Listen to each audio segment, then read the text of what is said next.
Ayan na yung araw, oh. Ang ganda. So, sumikat na yung araw.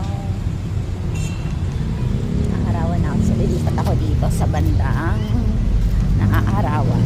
Ayan. Oh, sa pool na sa pool. Ang sarap. Dito tayo. Ayan. Araw. Dahil masarap pa yung araw. Namnamin natin. Masarap.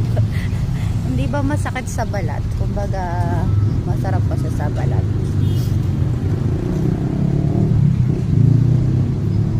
Ang ganda, oh.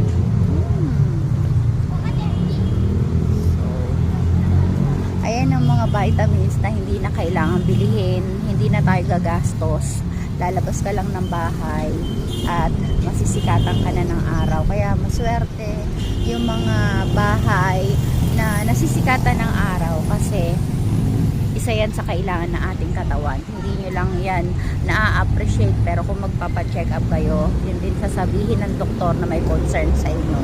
Pero yung mga ibang doktor yun sasabihin yan, sabihin nila gamot, pero yung ibang doktor na may concern, ayan yun i-recommenda sa inyo at sasabihin na magpaaraw kayo dahil ayan ang kailangan ng ating katawan para hindi tayo magkasakit. So, di ba? Kaya magpaaraw na tayo. Libre lang yan.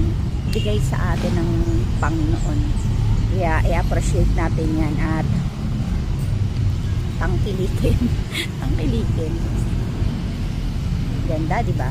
So, dito lang tayo, papaaraw tayo habang pakape-kape. Yung kape ko, parang parang galing na sa rep. Ang lamig. Sa lamig ng panahon dito. Yan lang, bye.